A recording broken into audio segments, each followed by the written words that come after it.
हमारे मथुरा में एक मुस्लिम भक्त हुए, उनका नाम था दादर रहमान। क्या नाम था? दादर रहमान।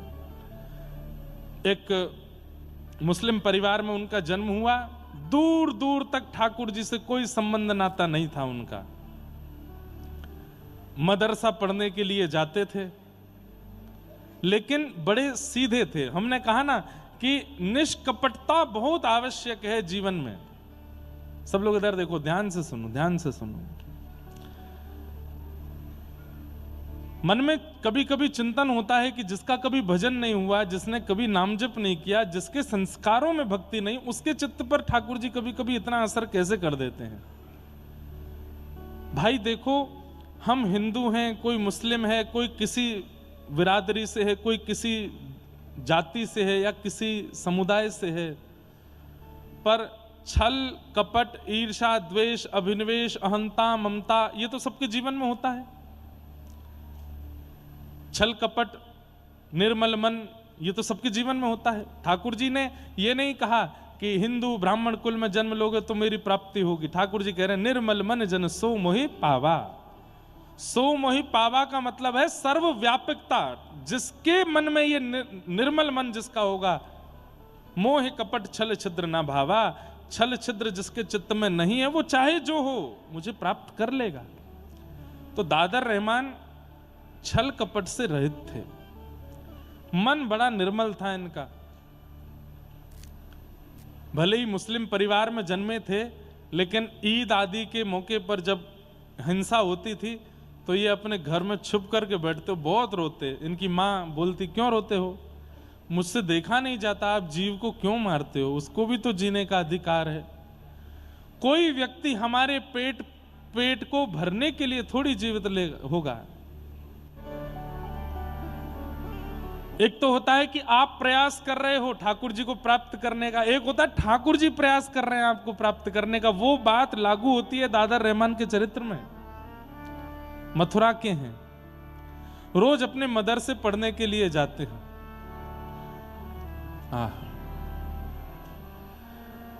तो जो मदरसा जाने का रास्ता था, उस रास्ते में एक मंदिर पड़ता था, पर मंदिर के बाहर एक लकड़ी की एक आड़ जैसी थी, ताकि चलते फिरते लोगों को सीधे ठाकुर जी का दर्शन ना हो। जिसका मन हो वो भीतर आके दर्शन करे। तो ऐसे मुख्य द्वार था, मुख्य द्वार के बाद एक लकड़ी की एक ऐसे परत थी, ताकि चलते फिरता कोई भी मन चला दर्शन ना करे, जिसको करना अंदर आवे। पता नहीं कैसे एक दिन रात्रि में वो लकड़ी की जो आड़ थी वो टूट गई। अब उसकी मरम्मत कराने के लिए पुजारियों ने किसी को बोला, उसने कहा कि 10-15 दिन लगेंगे। अब इसको आप कृपा नहीं कहोगे तो ठाकुर जी को देखना है उसको और दिखवाना है खुद को।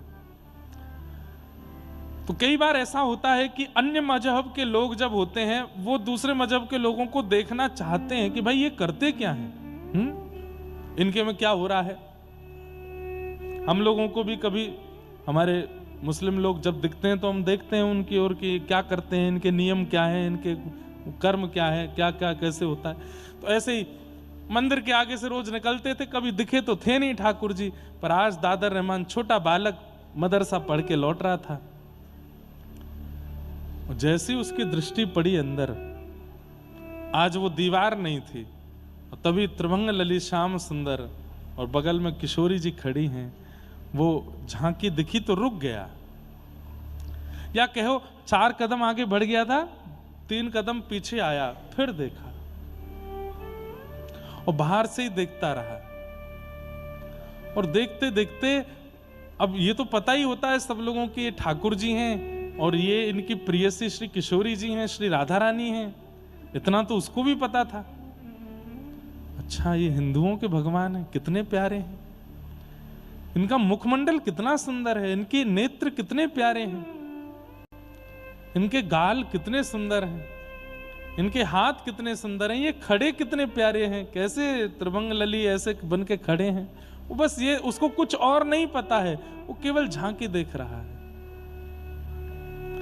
देखता रहा, देखता रहा, देखता रहा। थोड़ी देर बाद कुछ ब्राह्मण लोग वहां आ गए और उन्होंने जब उसको मंदिर के अंदर देखते हुए देखा तो ऐसे थोड़ा घूर करके उसकी ओर देखा तो डर के मारे वो वहां से चला गया। लेकिन घर गया, अब वो पानी भी पी रहा है। पानी पीने में कितना लगता है? 5 सेकंड, लेकिन वो मुख से लगाए पात्र को बस सोच ही रहा है। कैसी छवि थी, पोशाक कितनी अच्छी थी, बाल कितने सुंदर थे, नेत्र कितने अच्छे थे। मां घर से बाहर बार बार जाने नहीं देती थी, मौका ढूंढ रहा है, मैं कैसे दोबारा जाऊं। तो एक ही उपाय था, कल जब मदरसा जाऊंगा तो फिर देखूंगा। तो बस रात भर यही है, रात्रि तुम जल्दी जाओ, जल्दी से सुबह उदय हो। सूर्य उदय होते ही पिताजी ने बैठा दिया, नमाज पढ़ो। तो जो भी क्रम था वो अपना करने लगा। बस उसको तो उत्सुकता थी, माँ ने बाल भोग बनाया था, मुझे भूख नहीं, मैं जा रहा हूँ, आज मौलवी जी ने जल्दी बुलाया है, मैं जा रहा हूँ। चला गया। कोई मौलवी ने जल्दी नहीं बुलाया था, उसको देखना था। मंदिर के बाहर खड़े होकर फिर देखने लगा। कल तो देख करके कैसे तैसे चला गया। अब मंदिर के बाहर मुख्य रास्ता था, वहां कुछ ठेले दुकानें आदि कुछ लगी थी। तो कभी किसी दुकान पर बैठ करके वहां से कुछ सामान लेके खाने लग जाए, देखने के लिए बहाने ढूंढे। कभी किसी दुकान पर खड़े होकर वहां से देखे, कभी कहीं खड़े होकर के देखे। ऐसी स्थिति को क्या कहते हैं बंधुओं पता है? आप नहीं देख रहे हो ठाकुर जी को, ठाकुर जी देख रहे हैं आपको, इसलिए आप रह नहीं पा रहे उनको देखे बिना। आपके बार बार, जैसे मैं बताया ना थोड़ी देर पहले, एक माता जी वो बार बार बाहर से अंदर आमे बोले एक बार और नाच लूं फिर चलूंगी, एक बार और नाच लूं। ऐसी स्थिति जब बन जाती है ना कि आप रोके से नहीं रुक पा रहे हैं, इसका मतलब दृष्टिपात आपकी तरफ से नहीं, उनकी तरफ से हुआ है। हम दर्शन करके निकल जाते हैं, कई बार सिक्योरिटी गार्डों से लड़ते हैं, अरे हमें करने दो करने दो। क्यों? पता है दर्शन करना ना, अपनी लिस्ट लाए थे बताने की, वो बता नहीं पाए अभी तक। ठाकुर जी को बताना है क्या क्या कष्ट है, हम इसलिए रुकना चाहते हैं। हमारे ब्रज के एक रसिक बहुत सुंदर भाव गाते हैं। लखी जिन लाल की मुस्कान, लखी जिन लाल की मुस्कान, लखी जिन लाल की मुस्कान, लखी जिन लाल की मुस्कान। तिन्हि बिसरो वेद विधि जप, तिन्हि बिसरो जोग संजम ध्यान, लखी जिन लाल की मुस्कान। समझ में आया? लखी मतलब देखा, लखी जिन लाल की मुस्कान, जिन्होंने एक बार ठाकुर जी की मुस्कान, वास्तविक मुस्कान देख ली, उनकी स्थिति क्या हो गई? तिन्हि बिसरो वेद विधि तप जोग संयम ध्यान। वो फिर किसी लायक नहीं रह गए, सब छूट गया उनका। क्या विधि है, क्या वेद है, क्या योग है, क्या संयम है, क्या ध्यान है, सब छूट गया।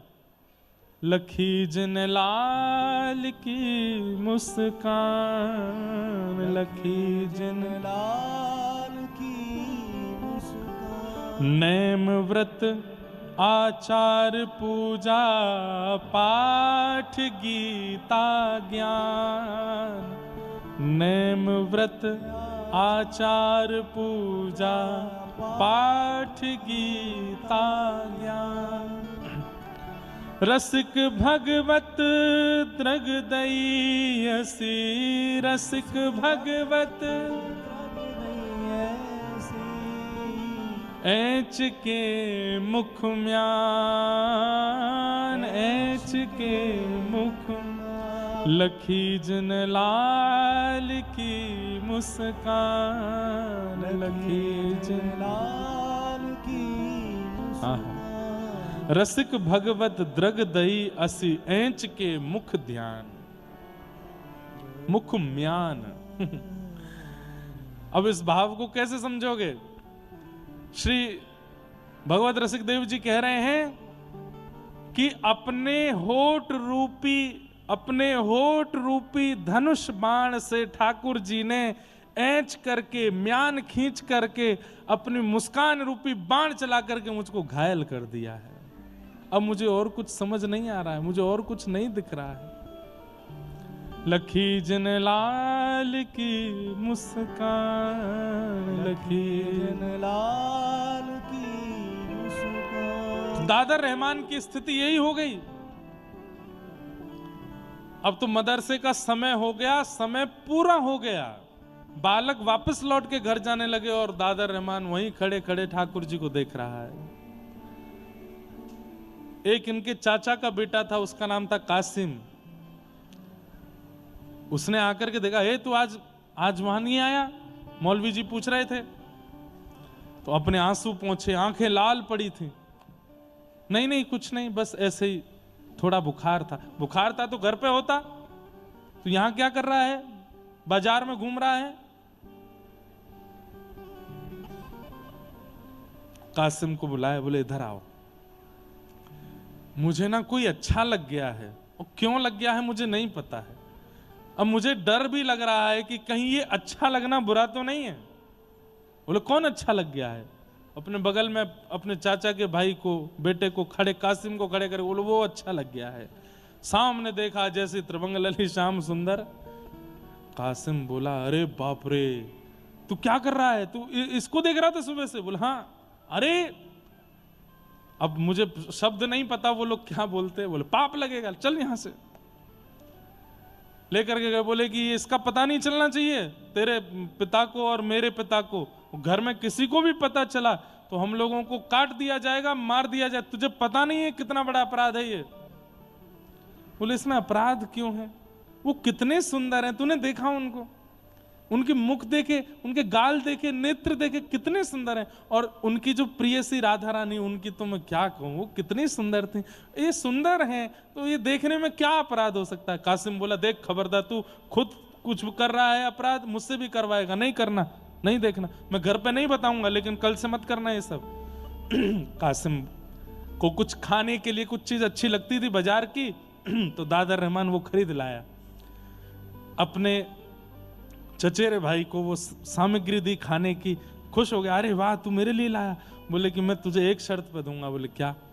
मुझको देखने दिया कर, घर पे किसी को पता चलना नहीं चाहिए। मैं पढ़ने नहीं जाऊंगा मदरसे में, मुझे बस उनको देखना है, तू घर पे नहीं बता। तो बोला नहीं ये नहीं होगा। बोले देख, आज 1 दे रहा हूं, कल 2 सामग्री दूंगा, परसों 4 दूंगा, तुझे रोज खिलाऊंगा, घर पे नहीं बताना।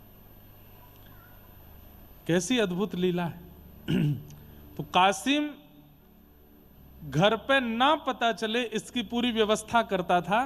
वहां जाके मौलवी जी को रोज बोल देता था, वो तो बीमार पड़ा है, उसको तो कुछ पेट में दिक्कत हो गई है, उसको ऐसा हो गया है, वैसा हो गया है, इसलिए वो नहीं आ रहा है।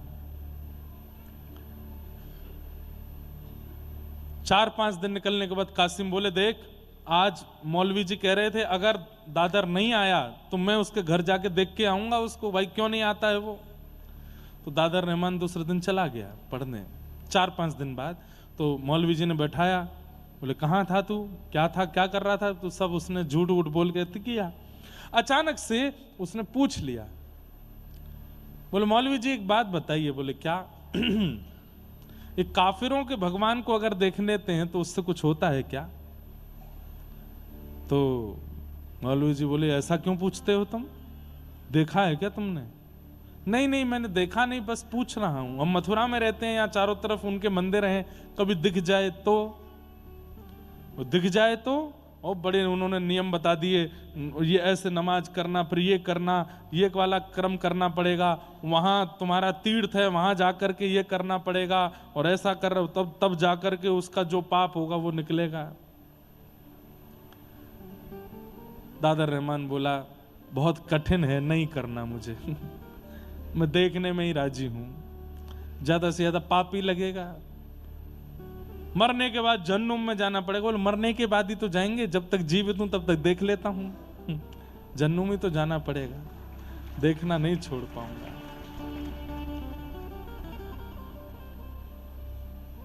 हम लोगों को कितनी सहजता है कि हम देख सकते हैं, हम सुन सकते हैं, हम गा सकते हैं, हम सब क्रिया कर सकते हैं। पर कई लोग हिंदू होते हुए भी उनके घर के लोग अलाउ नहीं करते कथा सुनने के लिए, मंदिर जाने के लिए, वृंदावन जाने के लिए, प्याज लहसुन छोड़ने के लिए, मांस मदिरा छोड़ने के लिए घर के लोगों की अनुमति नहीं है। खाओ, पीना पड़ेगा, खाना पड़ेगा। ऐसे ऐसे परिवार भी आते हैं।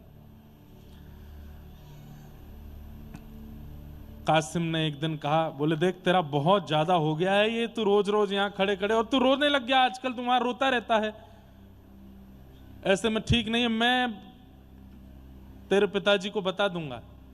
बोले मत बताना, बहुत मारेंगे और दर्शन करना बंद करवा देंगे, मुझे बहुत अच्छा लगता है इनको देखना। बोले मैं बताऊंगा। और कासिम ने जाकर के घर पर बता दिया कि दादर रहमान एक मंदिर के बाहर खड़े होकर दर्शन करता है। ये नहीं बताया रोज करता है, बस इतना कह दिया कि आज किया था, मैंने देख लिया था। इतना मारा पिता ने, इतना मारा कि हाथ की चमड़ी उधर गई दादर रहमान की। बोले तू इनके भगवानों को देखेगा, ऐसा करेगा, ये करेगा, रोते रहे।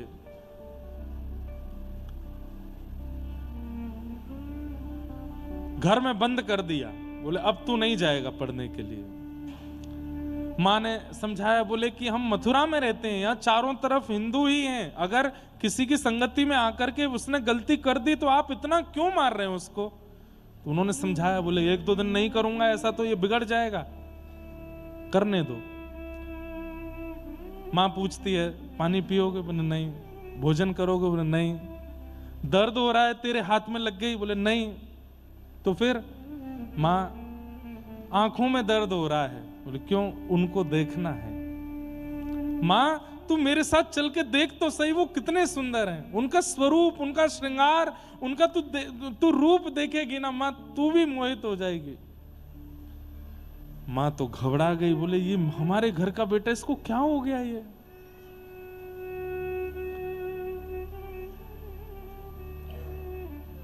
दो चार 10 दिन तक दर्शन नहीं करने दिए, घर से बाहर नहीं जाने दिए। तो दादा रहमान को लगा अब मुझे नाटक करना पड़ेगा, तभी मैं घर से निकल पाऊंगा। तो एक दिन सुबह उठ के नमाज अदा करने लगे। पिताजी को लगा कि नहीं सुधर गया। पिताजी से जाके बोले पिताजी आज के बाद नहीं करूंगा, मुझसे गलती हो गई और मैं अब पूर्ण तरह जो हम लोगों का है उसका ध्यान रखूंगा। बोले हाँ बस यही बात, अब तुम मदरसा जाओ। मदरसा जाता है और जैसे जैसे वो मंदिर समीप आता है मन में बस स्थिति होती है और दूर से ही बोलता आ रहा है। वो नाम भी नहीं जानता ठाकुर जी का, वो बस ये जानता हिंदुओं के देवता। ए हिंदुओं के देवता, मैं तुमसे प्रार्थना करता हूं, मार्ग यही है, मुझे निकलना पड़ेगा सामने से। आज मुझे 2-4 दिन मदरसा जाने दो, मुझको रोकना नहीं, पर मैं एक बार तुमको देखूंगा। मुझे पकड़ नहीं लेना, मुझे जाने देना, पर मैं देखूंगा जरूर।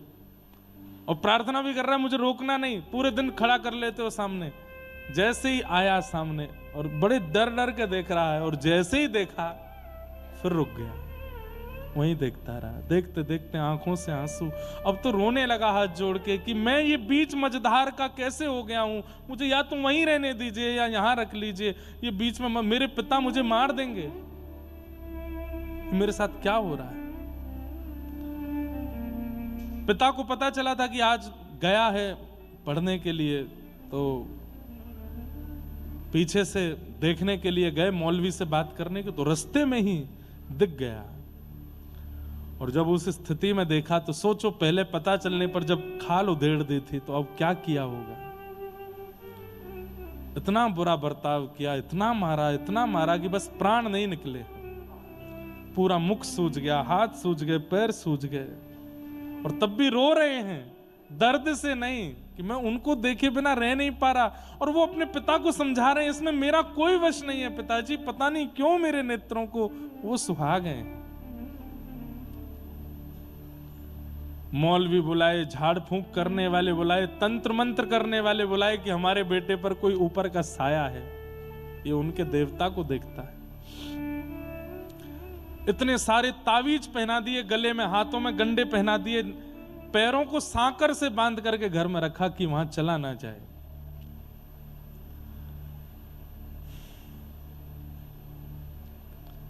लगन लगी घनश्याम की जाए, लगन लगी घनश्याम की। एक बार जिसे लगन लग जाती है ठाकुर जी की, इसे कहते हैं लगन, इसे कहते हैं स्थिति। कई लोग तो चाहेंगे भी नहीं कि हम इस स्थिति में आवें, पर ऐसी स्थिति सबकी बन नहीं पाती।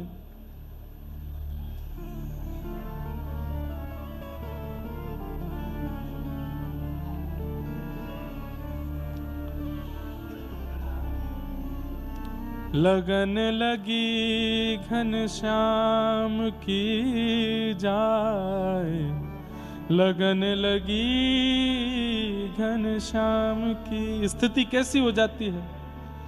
धरत कहूँ पग परत है कितहूँ, धरत कहूँ पग परत है कितहूँ, भूल जाए सुध धाम की।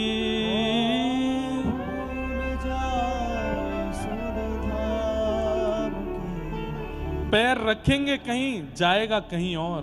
धरत धरत कहूँ पग परत है कितहूँ, भूल जाए सुध धाम की। लगन लगी घनश्याम की जाए, लगन लगी घनश्याम की। लगन लगी घनश्याम की जाए, लगन लगी घनश्याम। छवि निहार नहीं सार कछु, छवि निहार सार कछु, धरि पल निस दिन जाम की। धर पल निस दिन जाम की। जिसे लगन लग जाती है वो एक बार देखने में उसका कुछ नहीं होता, वो तो 24 घंटे अपने प्रियतम को निहारना चाहता है, उन्हीं को देखना चाहता है, उन्हीं में रमना चाहता है। जित मुँह तित ही धावे, सुरत न छाया धाम की।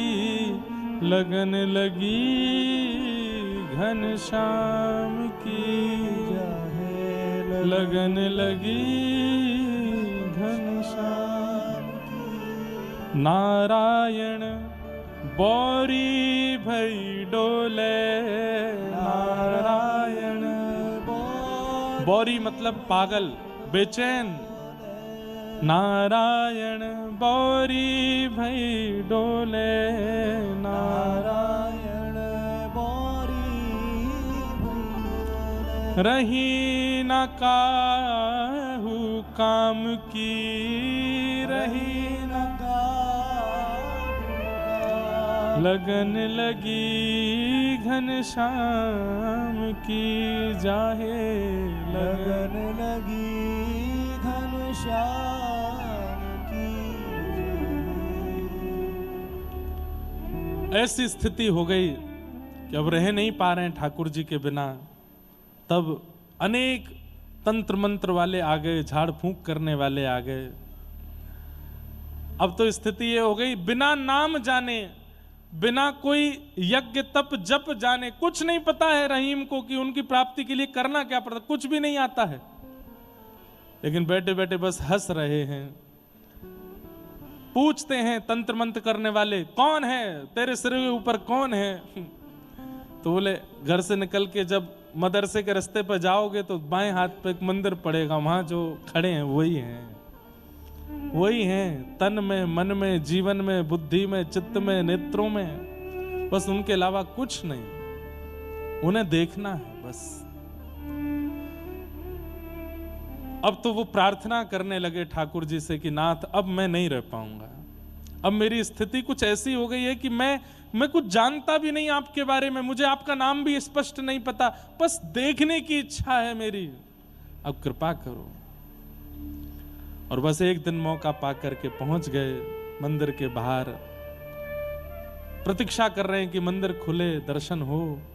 घर से भाग करके मौलवी आदि सब ढूंढ रहे हैं कहाँ हैं, छुप करके बस प्रतीक्षा कर रहे हैं, एक बार झलक दिख जाए प्राण त्याग दूंगा। आज जैसे ही ठाकुर जी का दर्शन करने के लिए पहुंचे, कपाट खुलते ही सामने जब श्याम सुंदर को देखा, दर्शन करके नतमस्तक हुए। नतमस्तक होकर के जैसे ही पुनः उठ करके देखा तो ठाकुर जी सचल होकर के प्रकट हो गए और प्रकट होकर के दादर को अपने हृदय से लगा करके अपने में ही विलीन, उसको अपने संग ही ले गए ठाकुर जी। नहीं मिले फिर, ठाकुर जी में ही विलीन हो गए।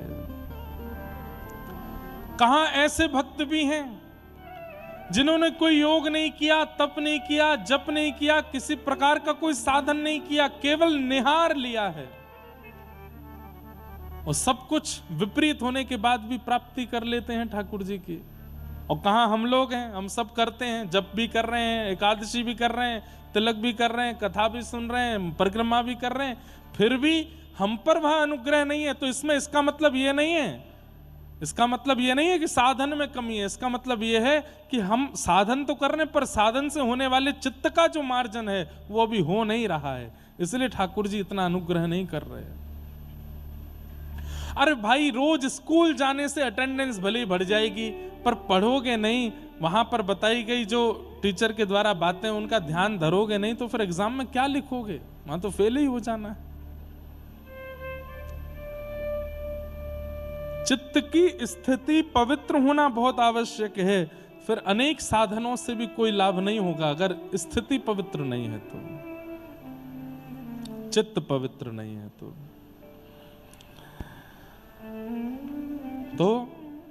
सूत जी महाराज कहते हैं सवई पुंसाम परो धर्मो यतो भक्तिर अदोक्षजे। ठाकुर जी में आस्था होना भक्ति है, धर्म है। ठाकुर जी में विश्वास होना धर्म है, ठाकुर जी में समर्पण होना धर्म है, पर ठाकुर जी के प्रति अटूट प्रेम होना ये परम धर्म है। ठाकुर जी से प्रेम नहीं है, हम स्वार्थी हैं और स्वार्थ से ही भजन करते हैं। उनके प्रति प्रेम होना यही परम धर्म है, उनको प्रियतम मानना और उनके प्रति वही प्रियस्पद भाव रखना। तो हे मोहे नाते अनेक मानिए जो भावे, ज्यों तो तुलसी कृपाल चरण शरण पावे। ठाकुर जी से एक संबंध अवस्थित हो जाए, वो मेरे कुछ हैं ये विश्वास मेरे चित्त में प्रकट हो जाए और उस भाव से उनकी आराधना हो। हम कह रहे हैं ठाकुर जी के प्रति नहीं हो पाती तो अपने गुरु के प्रति वह भाव रखो, गुरु के प्रति नहीं हो पाती तो अपने किसी वैष्णव अन्य किसी गुरु भाई के प्रति, गुरु बहन के प्रति या किसी भी वैष्णव के प्रति रखो, उससे कोई संबंध बना लो। ये मेरा भाई है आज से, ये मेरा मित्र है आज से, और उसके प्रति फिर वही मित्रता का भाव रखो। ठाकुर जी में नहीं बन पाया तो किसी वैष्णव के प्रति रखो, यहां से प्रारंभ करो। और इसका प्रमाण श्री रामानुजाचार्य जी महाराज के जमाई, जिनका नाम था श्री लालाचार्य जी महाराज, रामानुजाचार्य जी ने आज्ञा करके कहा कि लालाचार्य जी आप एक ही आज्ञा का निर्वहन कीजिए। बोले क्या? घर पर आए संतों को भगवान मान करके उनकी सेवा करो। लालाचार्य जी ने हाथ जोड़ के कहा गुरुदेव आपकी आज्ञा सराखों पर मैं जो नहीं कर सकता उसको मैं स्पष्ट बता दूंगा। ठाकुर जी मेरे लिए ठाकुर जी रहेंगे, मैं किसी वैष्णव के अंदर ठाकुर जी का दर्शन नहीं कर सकता, आप कोई और आज्ञा दें। तो रामानुजाचार्य जी को ये बात अच्छी लगी कि भाई कई लोग तो गुरु जी की बात सुन करके हाँ हाँ बोल ही देते, हाँ हाँ ठीक है आप कह रहे हैं तो, अरे नहीं बन सकता तो एक बार जिज्ञासा कर देनी चाहिए, गुरुदेव मैं इतना अधम हूं कि मुझसे ये हो नहीं पाएगा, तो आप कोई और आज्ञा दे दें। लालाचार्य जी ने स्पष्ट कह दिया आप कह रहे हैं संतों को भगवान के समान मानो, मैं नहीं मान पाऊंगा, मेरे लिए भगवान भगवान है, मैं संतों को भगवान नहीं मान पाऊंगा, कोई और आज्ञा कर दो। तो रामानुजाचार्य जी खुश होकर के बोले संतों को गुरु समान मानो, अपने गुरु जी को ही संतों में देखो। तो लालाचार्य जी फिर से हाथ जोड़ के बोले गुरुदेव क्षमा करें, गुरुदेव गुरुदेव हैं, मैं गुरुदेव को भी संतों में नहीं देख सकता, मेरे गुरु जी एकमात्र आप हैं। अब आप 1000 रूप में संत आ जाए, मैं हजारों में आपको देखूं, नहीं, मेरे लिए अकेले मेरे गुरु हैं।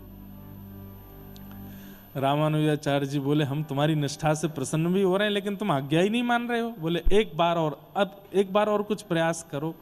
तब रामानुजाचार्य जी ने तीसरी आज्ञा दी। बोले संतों को अपना सगा संबंधी मानो, संतों को अपना सगा संबंधी मानो। तब लालाचार्य जी बोले हाँ ये मैं कर सकता हूं, किसी को अपना भाई, किसी को अपना बंधु, किसी को अपना जीजा, किसी को अपना फूफा, जो मन में आ जाए, संतों को अपना संबंधी मान करके, अपना प्रिय मान करके, अपना सखा मान करके उनका स्वागत सम्मान करो। लालाचार्य जी बोले मैं ये कर सकता हूं, बस बोले यही करो, इसी से ठाकुर जी मिलेंगे। और फिर लालाचार्य जी ने वो किया। नगर में आने वाला कोई भी कंठीधारी, शिखाधारी, त्रिपुंडधारी, ऊर्ध्वपुंडधारी, जिसके भी वैष्णव भेष होते थे, लालाचार्य जी तुरंत हाथ छोड़ करके जाते और जाकर के अरे हमारे दूर के मित्र बड़े दिन में आए हो। बोले भैया हमारी मित्रता कब हुई? बोले अभी अभी। बोले अभी अभी कब? बोले आपने गले में कंठी पहन के, सिर पर ऊर्ध्वपुंड धारण करके, शिखा धारण करके आपने अपनी मित्रता का प्रस्ताव दिया है, आप मेरे मित्र हो, चलिए घर पर भाभी माँ प्रतीक्षा कर रही है, प्रसाद पाओ। संतों को घर ले जाते। कभी कोई बड़े बूढ़े दिख जाते तो उनको अरे फूफा जी बहुत दिन में आए। फूफा जी कहते भाई कौन से भतीजे हो? लालाचार्य जी बोलते बस मैं हूं, आपको नहीं पता मैं हूं। अरे कहाँ के हो ये तो बताओ। बोले मैं हूं, आपको याद नहीं, आप बड़े वयोवृद्ध हो गए हो ना, आपको याद नहीं आ। अरे बहू घर पर प्रतीक्षा करी, चलो। ऐसे संतों को जो मिल जाते सबको संबंधी मान के अपने घर लाने लगे। एक बार कावेरी जी में एक शव बहता हुआ जा रहा था, मृतक व्यक्ति का शव, उसके गले में कंठी थी। तो कई लोग मजाक उड़ाने लगते हैं, तो उन्होंने मजाक मजाक में इनकी पत्नी से कह दिया अरे देख लो तुम्हारा कोई जेठ या देवर तो नहीं जा रहा बहता हुआ, गले में कंठी है। इनकी पत्नी ने जैसे ही कंठी माला देखी रोते हुए गई और लालाचार्य जी से बोली कि कंठी पहने हुए एक शव नदी में बह रहा। सब सखियां बोली तुम्हारे देवर तो नहीं। आज तक जीवित कंठीधारियों को संबंधी माना, मृतक कंठीधारी को संबंधी नहीं मानेंगे क्या? लालाचार्य जी तुरंत रोने लगे। जैसे घर के व्यक्ति के जाने पर विरह ही होता है व्यक्ति, ऐसे विरह में लालाचार्य जी चले गए और दौड़ते हुए गए और रोते हुए जा रहे हैं। अरे मेरे भैया चले गए, मेरे भैया चले गए। नाम नहीं जानते, संबंध नहीं जानते, रूप नहीं जानते, लेकिन भावना कैसी, गुरु के प्रति, गुरु आज्ञा के प्रति निष्ठा कैसी। और उनका शव लेकर के घर आए, घर पर आकर के अर्थी बनाई। पड़ोसी अड़ोसी कहने लगे ये तो कुछ ज्यादा हो गया। अरे अपरिचितों को घर पर संबंधी मान के लिया ना, ये तो समझ में आता, शव को लिया है। पिंडदान करा रहे हैं, कुल पुरोहित बुलाए कि हमारे इनका वो करवा दो पिंडदान। कुल पुरोहित बोले भैया तुम्हारे कुल का नहीं, खानदान का नहीं, गोत्र का नहीं। बोले अरे गुरुदेव ने आज्ञा की है, कंठी धारण करने वाला जो भी हो सब मेरे। पुरोहित बोले हम नहीं करा पाएंगे। तब किसी ब्राह्मण देवता से कहा तो उन्होंने आकर के सब संस्कार आदि कराए। 13 दिन तक वही सूतक का पालन किया जो एक सामान्य परिवार वाले करते हैं। 13वें दिन नगर के ब्राह्मणों को आमंत्रित किया, प्रसाद पाने आइए सब। कोई ब्राह्मण जब नहीं आया कि भाई तुम्हारे कुल खानदान का व्यक्ति नहीं गया, हम प्रसाद पाने क्यों आए? तब इन्होंने जाकर के आचार्य चरण से कहा मैंने तो आपकी आज्ञा का पालन किया, पर यह नगर मुझे आज्ञा का पालन करने नहीं दे रहा है। एक भी ब्राह्मण नहीं आया प्रसाद पाने। आपने कहा था संत जनों को, वैष्णव जनों को अपना संबंधी मानना, संबंधी मान करके मैंने सूतक किया। आज 13 ही है, एक भी नहीं आया।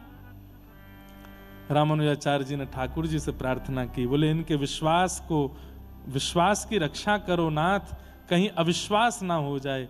इतने में ही रामानुजाचार्य जी ने आज्ञा कि देखो आकाश मार्ग से ठाकुर जियों ने वैकुंठ के ऋषियों को भेजा, जाओ और लालाचार्य जी के घर में जो श्राद्ध हो रहा है वहां प्रसाद पाके आओ। वैकुंठ लोक से ऋषि आए और उनको प्रसाद पाते देख पूरा नगर नतमस्तक हो गया लालाचार्य जी के इस भावना पर कि आप संतों को अपना मानते हैं। तो परम धर्म क्या है? प्रीति, हम आस्था रखते हैं, विश्वास रखते हैं, समर्पण करते हैं, ये एक विषय है। पर अगर प्रीति नहीं है चित्त में तो हम परम धर्म के श्रेणी में नहीं हैं। प्रीति बहुत बड़ी बात है, प्रीति होना बहुत आवश्यक है। प्रीति हो। सवै पुंसाम परो धर्मो यतो भक्तिर अदोक्षजे अहैतुक्य प्रतिहता ययात्मा संप्रसेदति। इसलिए भैया प्रेम करो, ठाकुर जी से एक प्रेम संबंध जरूर बनाओ, ठाकुर जी को अपना कोई मानो, वो आपके कुछ हैं। और हम आपसे बताएं, दुनिया को दिखाने के लिए नहीं, दुनिया से सदा छुपाइए कि आपका ठाकुर जी से क्या संबंध है। हमारी बात बहुत ध्यान से, आज तक नहीं पता लोगों को कि हम लाल जी को क्या मानते हैं। कई लोग बोलते हैं आप उनको सखा मानते हो, कई लोग कहते हैं आप उनको भैया मानते हो, कई लोग बोलते हैं आप उनको लाला मानते हो, स्वयं को पिता मानते हो। हमने कहा जो आपको बढ़िया लगे बोलो, हम नहीं बताएंगे कि हम मानते क्या हैं। हमारा भाव उनके प्रति क्या आज तक नहीं पता। हमारी व्यास मंच से मेरे सबरे भाव निकल जाते हैं, लेकिन ये भाव अभी तक बचा है कि लाल जी मेरे हैं क्या, और ये बताना भी नहीं, आपको भी नहीं बताना है। ठाकुर जी आपके कौन हैं, उनसे आपका क्या संबंध है, क्या नाता है। कई जन्मों से बुला रहे हो, कोई तो नाता जरूर होगा। कई जन्मों से बुला रहे हो, कोई तो। क्यों बुलाते हैं हमको जगन्नाथपुरी? हम तो वहां जाकर के गंदगी ही करते हैं, फिर भी क्यों बुलाते हैं हमको? क्योंकि हमको कुछ मानते हैं, इसीलिए बुलाते हैं। आपको क्यों बुलाते हैं द्वारिका, क्यों बुलाते हैं वृंदावन, क्यों बुलाते हैं बरसाना? अरे हम मंदिर में पहुंचते हैं, कपाट बंद कर लीजिए ना, क्यों खुले रहते हो, क्यों दर्शन देते हो, क्यों हम पर रंग डालते हो, क्यों पिचकारी छिड़कते हो? हम आपके कुछ नहीं है तो ये प्रेम क्यों निभा रहे हो? हम कुछ हैं, हमें नहीं पता कि हम क्या हैं ठाकुर जी के, पर कुछ तो हैं, और वो भी हमारे कुछ तो हैं। आइए। कई जन्मों से बुला रहे हो, कोई तो नाता जरूर होगा। कई जन्मों से बुला रहे हो, कोई तो नाता जरूर होगा। आ गए ठाकुर जी, बधाई हो। नजरों से नजरें मिला न पाऊं, मेरी नजर का कसूर होगा। नजरों से नजरें मिला न पाऊं, मेरी नजर का कसूर होगा।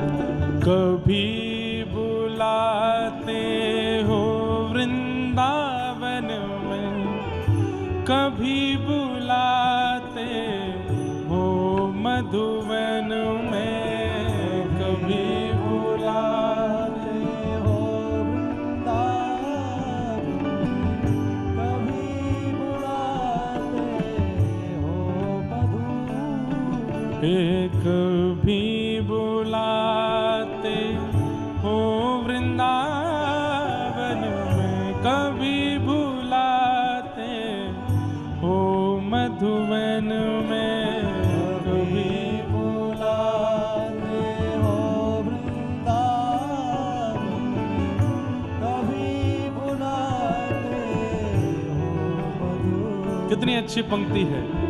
अपने घर में रोज बुलाते, अपने घर में रोज बुलाते, मेरे घर आना जरूर होगा। अपने घर में रोज बुलाते, मेरे घर आना जरूर होगा। जन्मों से बुला रहे हो, कोई तो नाता जरूर होगा। कई जन्मों से बुला रहे हैं, कोई तो नाता जरूर। तुम ही तो मेरे माता पिता हो, तुम ही तो मेरे बंधु सखा हो।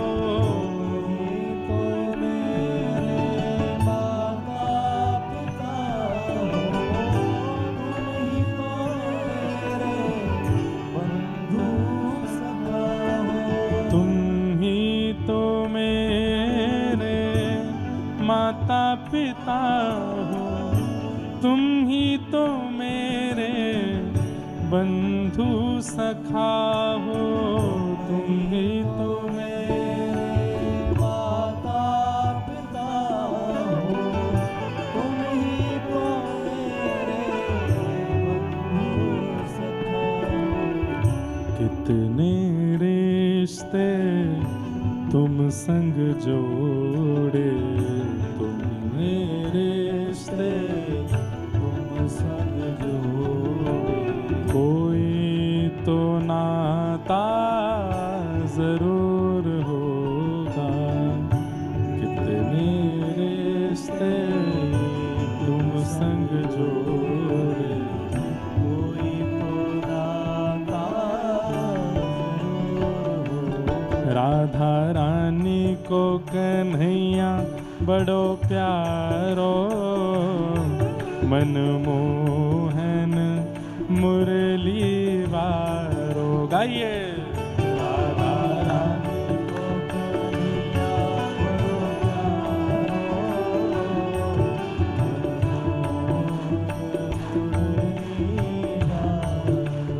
ओ राधा रानी को कन्हैया बड़ो प्यारो, मनमोहन मुरली वारो।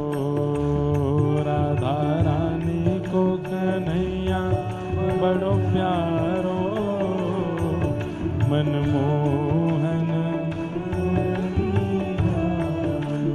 हे राधा रानी को कन्हैया बड़ो प्यारो, मनमोहन मुरली वारो।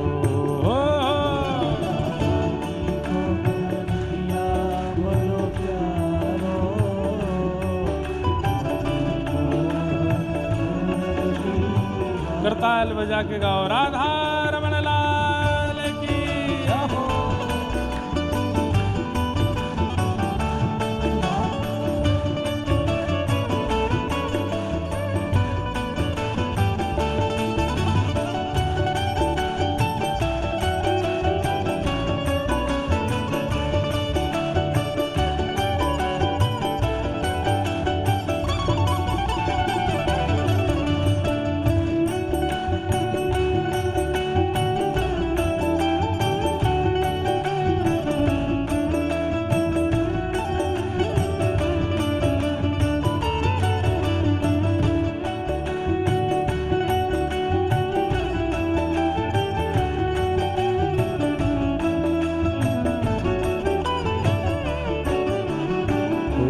श्यामा प्यारी को कन्हैया बड़ो प्यारो, मनमोहन मुरली मारो।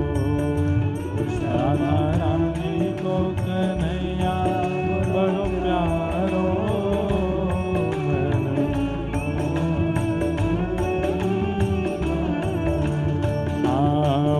मनमोहन मुरली वारो। मनमोहन मुरली वारो।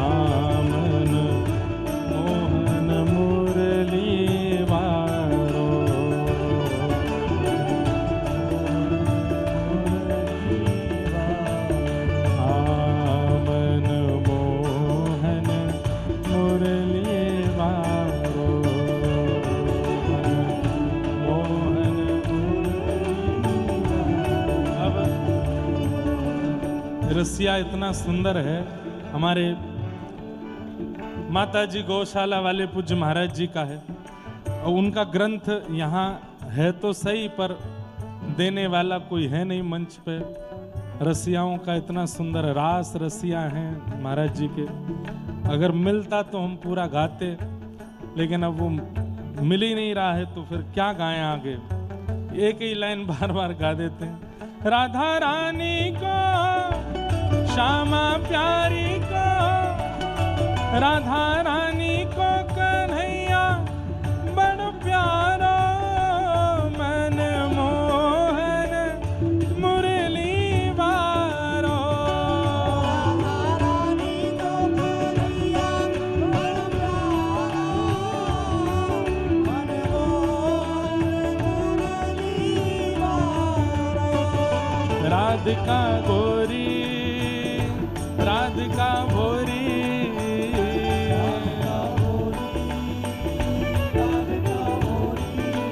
हे राधिका गोरी, राधिका भोरी।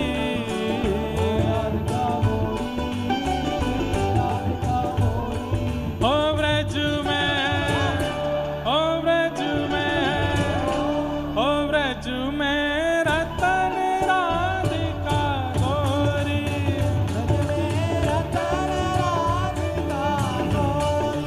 ब्रज में रतन राधिका गोरी।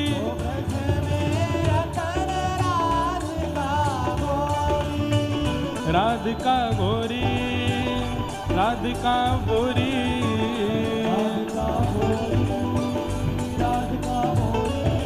हे राधिका गोरी, राधिका भोरी।